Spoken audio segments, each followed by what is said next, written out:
Hello student, आज हम अध्ययन करेंगे डाइजेस्टिव सिस्टम ऑफ ह्यूमन के अंदर एलिमेंट्री कैनाल का अंतिम भाग लार्ज इंटेस्टाइन, बड़ी आंत के बारे में। छोटी आंत से व्यास के अंदर मोटी होती है, इनका व्यास जो होता है वो अंदर का वो अधिक होता है और मानव के अंदर इसकी जो लंबाई जो होती है वो 1.5 मीटर होती है। 1.5 मीटर इसकी लंबाई होती है।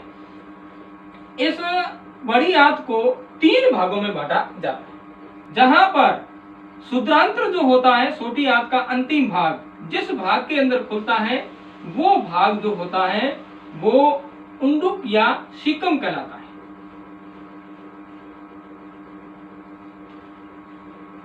तो पहला भाग जो होता है इसका सीकम होता है और दूसरा भाग जो होता है वो यहां से प्रारंभ होता है, पहले ऊपर की ओर जाता है यानी कि आरोही होता है, फिर अनुप्रस्थ होता है, फिर अवरोही होता है। यहां तक जो भाग होता है, यहां तक जो भाग होता है ये भाग वर्दांत्र कहलाता है, कोलॉन कहलाता है।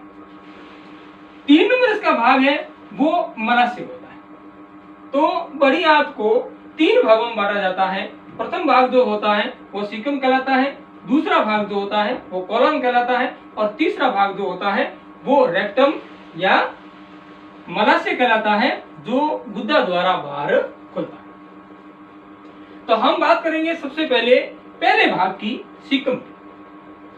सीकम जो होता है यह शुद्रांत्र जिस भाग के अंदर खुलता है वो भाग सीकम कहलाता है। यह एक अवशेषी अंग के रूप में माना जाता है।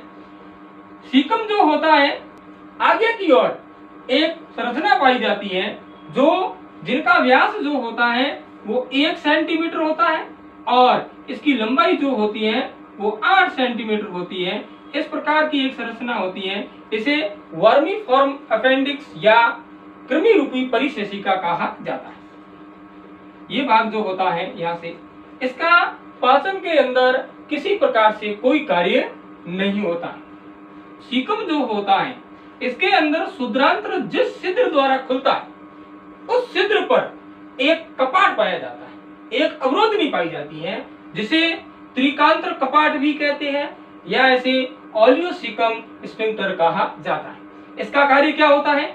ये जो कपाट होता है, त्रिकांत्र कपाट जो होता है, इसका कार्य यह होता है कि शुद्रांत्र से बिना पचा हुआ भोजन जो होता है, पचे हुए भोजन का तो शुद्रांत्र अवशोषण हो जाता है, लेकिन बिना पचा हुआ जो भोजन होता है उसको अंतनाल में आने देता है, लेकिन अंतनाल से वापस शुद्रांत्र में जाने से रोकता है।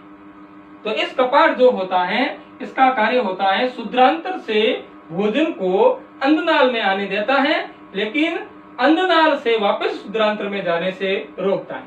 भोजन कौन सा? बिना पचा हुआ भोजन। यहां तक पचे हुए भोजन जो होता है उनका अवशोषण हो जाता है और जो बिना पचा हुआ भोजन है, जो अपशिष्ट होता है, उसको ये अंतनाल में आने देता है और अंतनाल से वापस जाने से रोकता है। लार्ज इंटेस्टाइन के अंदर सबसे पहली बात, यह आहार नाल का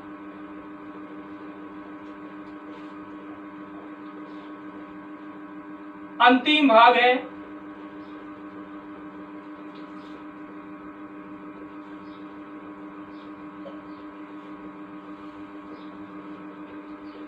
दूसरी बात इसकी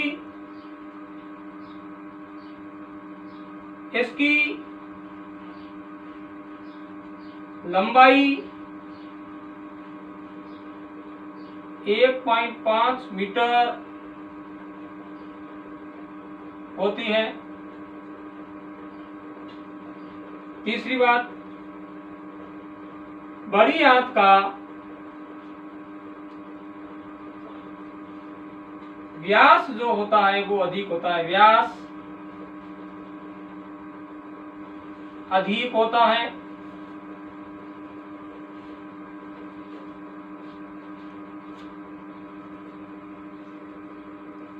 बड़ी आंत को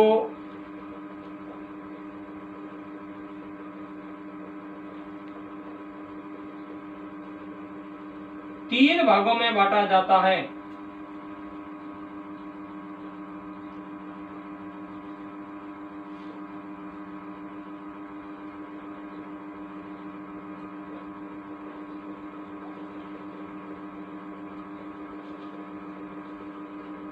एक नंबर जिसे उंडुक कहा जाता है या जिसे सीकम कहते हैं।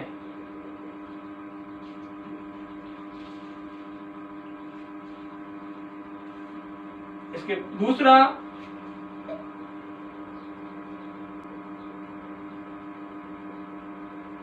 वर्धांत्र कहते हैं,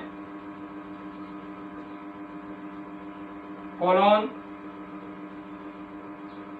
तीसरा मलाशय, जिसे रेक्टम कहा जाता है।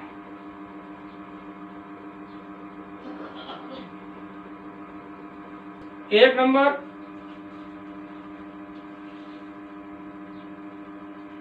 उंडुक या सीकम।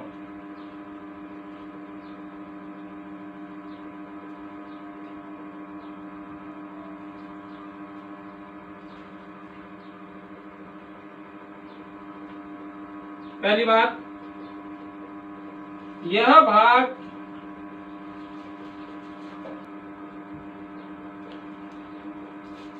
छोटी आंत के क्षुद्रांत्र इलियम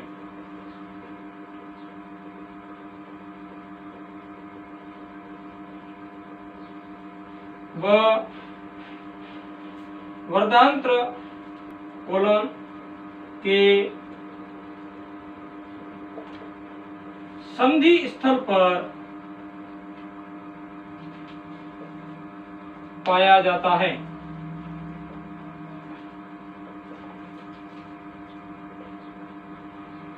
ये जो भाग जो होता है वो वर्धांत्र और छोटी आंत का जो इलियम भाग होता है उसके संधि स्थल जो होते हैं, जहां जुड़ते हैं, उसके मध्य ये पाया जाता है। दूसरी बात इसकी ये होती है, यह अंग अवशेषी अंग के रूप में माना जाता है। अवशेषी अंग के रूप में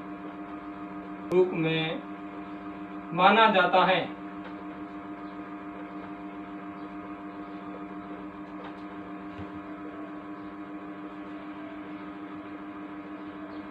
इस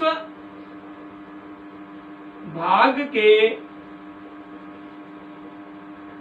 सिरे पर 1 सेंटीमीटर व्यास एवं 8 सेंटीमीटर लंबी संरचना पाई जाती है,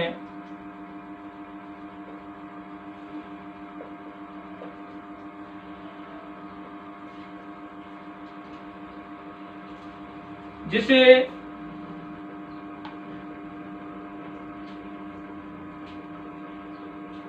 कृमि रूपी परिशेषिका या वर्मीफॉर्म अपेंडिक्स कहा जाता है।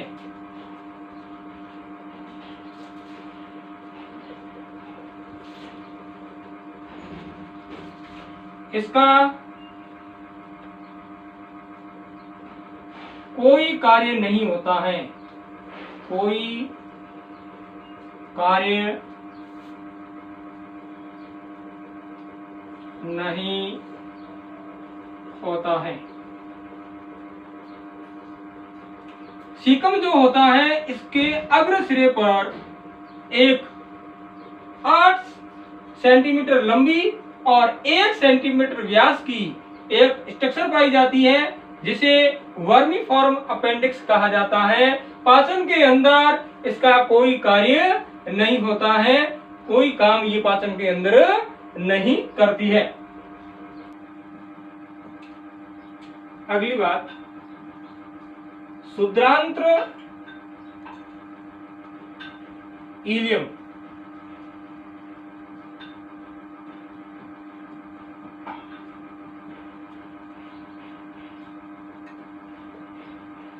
जिस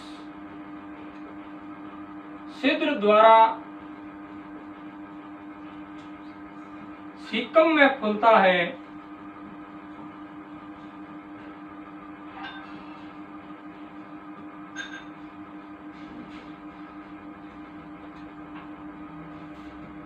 उस छिद्र पर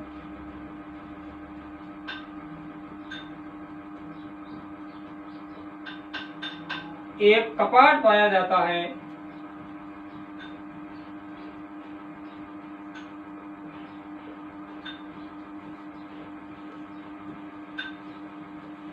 जिसे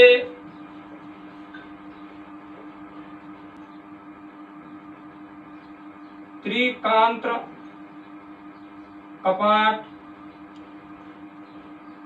या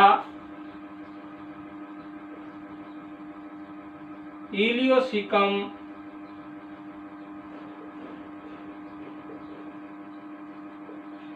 स्फिंक्टर कहा जाता है।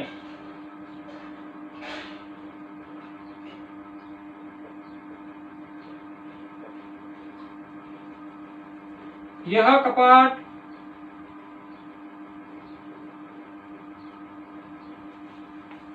क्षुद्रांत्र से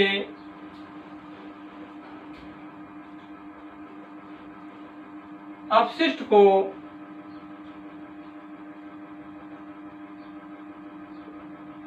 बिना पचे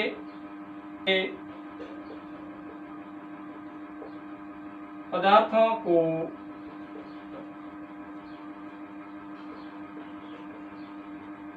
सीकम में आने देता है, लेकिन सीकम से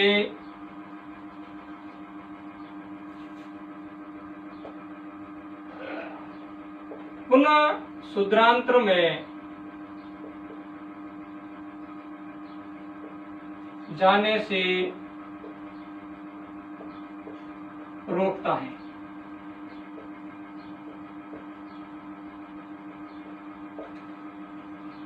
ये जो कपाट होता है, जिस छिद्र द्वारा क्षुद्रांत्र जो होता है वो अंधनाल में खुलता है या सीकम में खुलता है, उस स्थान पर जैसे ये क्षुद्रांत्र है और ये सीकम है, यहाँ पर ये खुल रहा है, यहाँ पर एक कपाट होता है। इस कपाट को त्रिकांत्र कपाट कहा जाता है या इसे इलियोसिकम स्फिंक्टर कहा जाता है।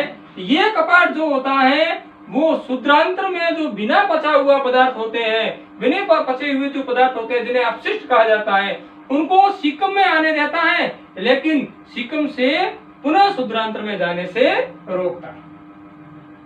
अब हम बात करें बड़ी आंत के दूसरे भाग वर्धांत्र की। वर्धांत्र जो होता है उसको तीन भागों में बांटते हैं। वर्धांत्र को भी तीन प्रकार से ये होता है। कैसे होता है? पहले वर्धांत्र जो सीकम से ऊपर की ओर जा रहा है, इसे आरोही वर्धांत्र या असेंडिंग कोलन कहा जाता है। उसके बाद में ये अनुप्रस्थ हो रहा है, इसे ट्रांसवर्स कोलन या अनुप्रस्थ वर्धांत्र कहा जाता है। और उसके बाद में ये वर्धांत्र जो होता है वो नीचे की ओर आ रहा है, इसे डिसेंडिंग कोलन या अवरोही वर्धांत्र कहा जाता है। तो वर्धांत्र जो होता है वो छोटी आंत के चारों ओर कुंडलित हो रहा है, चारों ओर उसको घेरता है। तो तीन प्रकार से ये पहले ऊपर की ओर जाता है, फिर अनुप्रस्थ हो रहा है और फिर नीचे की ओर आ रहा है। तो इस प्रकार से वर्धांत्र जो होता है वो तीन प्रकार से होता है, जैसे आरोही वर्धांत्र, अनुप्रस्थ वर्धांत्र और अवरोही वर्धांत्र। नंबर 2 वर्धांत्र।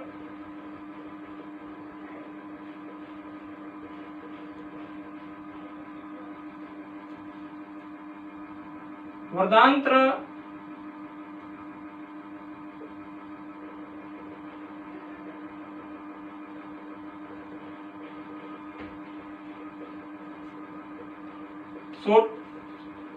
बड़ी आंत का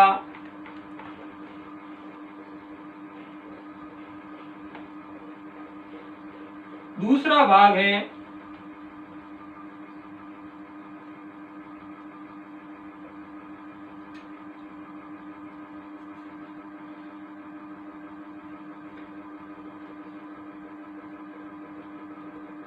यह 3 भागों में विभक्त होता है।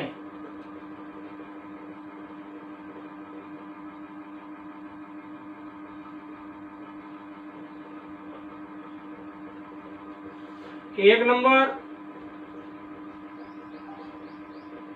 आरोही वर्धांत्र,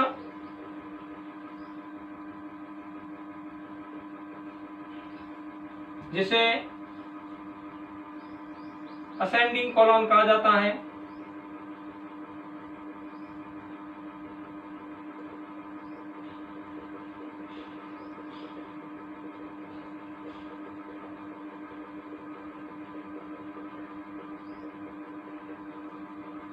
दूसरा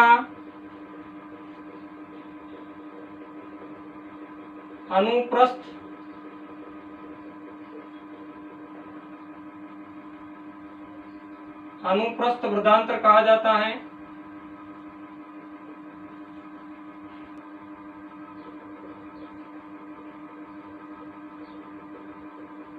इसे ट्रांसवर्स कोलन कहा जाता है। 3 नंबर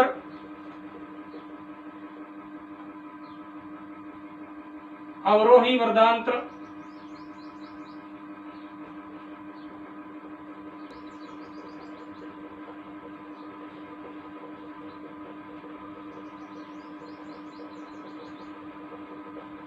डिसेंडिंग कोलन कहा जाता है। तो वर्धांत्र जो होता है वो 3 भागों में विभक्त होता है।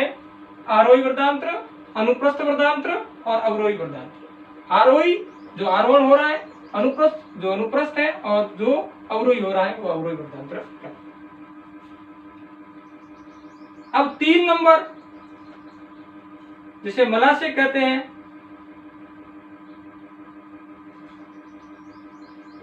रेक्टम।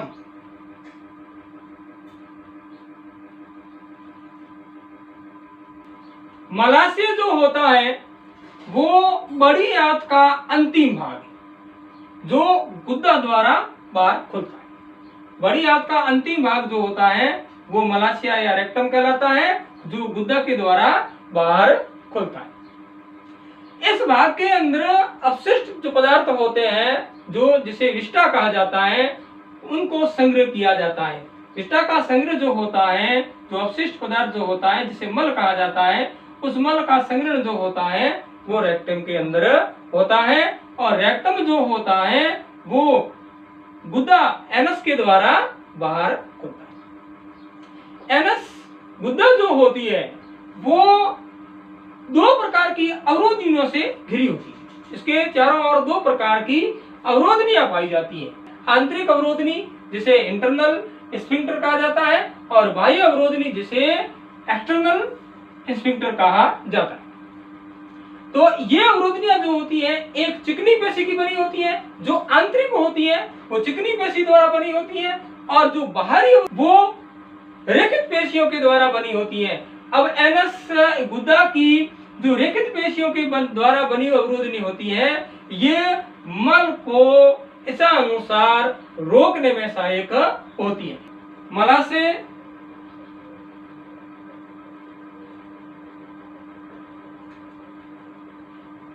बड़ी आंत का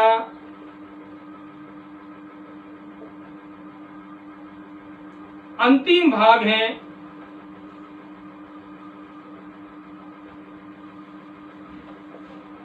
जो गुदा द्वारा बाहर खुलता है।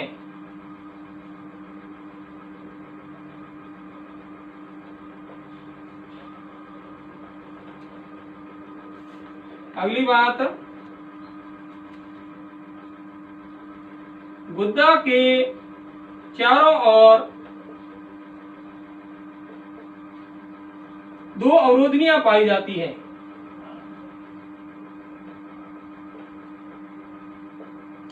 तो अवरोधनियां अवरोधनियों को स्फिंक्टर कहा जाता है, पाई जाती है।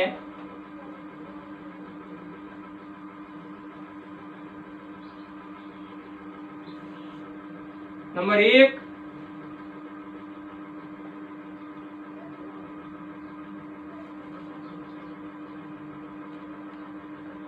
आंतरिक अवरोधनी,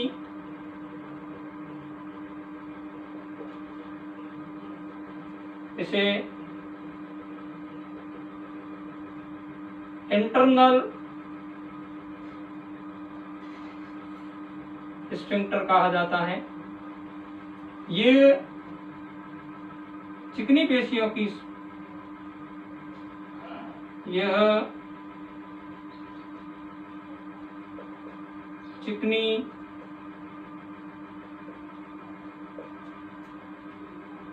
पेशियों की बनी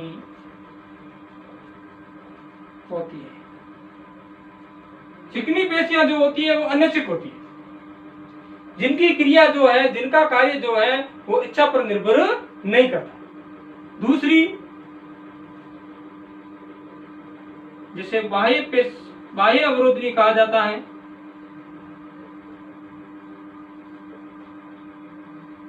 इसे एक्सटर्नल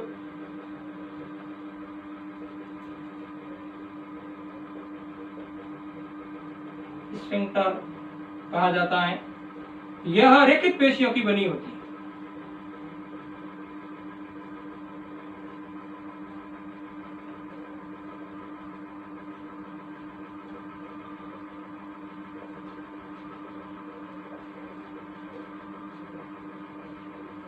आहार नाल के अंदर रेखित पेशियां जो होती हैं, ग्रसनी की दीवारों के अंदर रेखित पेशियां पाई जाती हैं, और ग्रसिका के अग्रभाग में रेखित पेशियां पाई जाती हैं, और गुदा नाल के भाग के अंदर ये रेखित पेशियां पाई जाती हैं, जो बाह्य अवरोधनी की तरह कार्य करती हैं। इनका कार्य क्या होता है? इनका कार्य होता है इच्छा पर कार्य करना।